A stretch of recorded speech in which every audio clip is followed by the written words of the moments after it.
So your album Daydreamer just came out a few days ago. How do you feel about it? It's been really exciting. It's been super fun to see the response that everyone's had to the album. I mean, like all 16 songs, every song has been mentioned as a favorite, and that's really cool to me, a good sign, because that means they're not all terrible. But just the response has been super incredible, and that's really, really encouraging. Why did you name your album Daydreamer? Well, the concept behind Daydreamer is that sometimes in life we're in a place that we don't want to be, and the idea is that you can always daydream of the day when things will be better.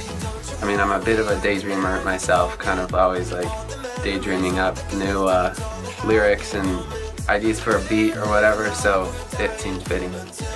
How is this album different than your last few albums?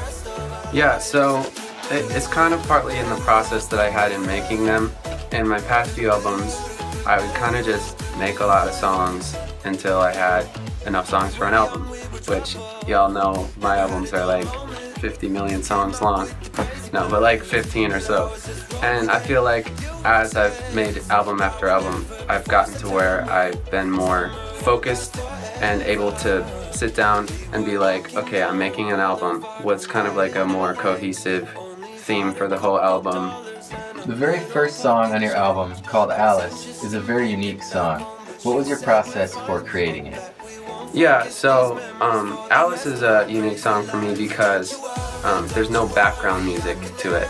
What I did when I made this song is well, first of all, I wrote it, but then after that, I just went into the studio and I set up my mic and I recorded just my voice. It was just me singing to the mic. No metronome like click track to keep me on beat or anything. It was just nothing. I sang it, recorded it, and then I added these artificial harmonies by using that one vocal, and I can actually like play them on the keyboard. I can play the harmonies that the vocal is gonna have. And so that's it, that's the whole song. Speaking of Alice, there's something really special for you guys in the works, and you're just gonna have to wait and see what that is. In another recent interview, you mentioned having a song bucket list. Can you explain what that is?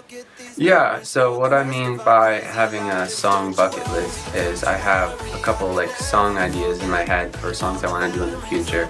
Like one of them is I want to do a song that is, the lyrics are both Spanish and English, so like different parts will be, in Spanish and then in English. I think it'd be really cool. Maybe we could have like a Latin beat or whatever, that'd be fun. And another idea I had was to do a song that sounds like an EDM song, but with all acoustic instruments, like no electronic synths in there like at all. And I just think that would be cool. So with this album, I managed to tick off 2 bucket list songs, and those were Alice, just a fully a cappella kind of song that was on my bucket list. And then the other song that was on my bucket list is Time Stands Still. It's the last song on the album. And the concept with that song is that it's fully orchestral, so it sounds like, I almost imagine myself singing it and then there's like a big orchestra behind me, and it's all orchestra instruments, no like guitars, whatever, and I just think that that's something I wanted to do for a long time, so now that I pulled it off, I'm happy. But I gotta finish my bucket list sometime. I'll probably keep adding to it. How did you come up with the artwork for Daydreamer?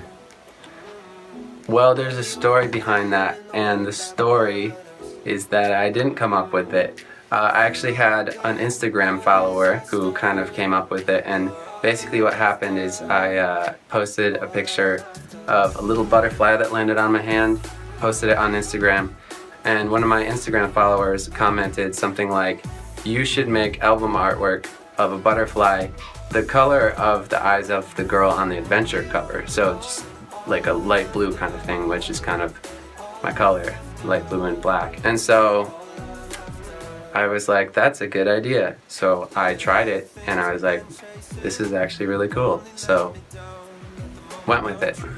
So now that the album is out, what's next for you? Yeah, so for the past few years, I've kind of been just making albums and working on releasing them and stuff. And now that this album is out, I've decided I want to try and shift my focus a little bit and try to get more into doing a lot more live shows and try to put together a show that really connects with the fans and just do a lot more shows, hopefully.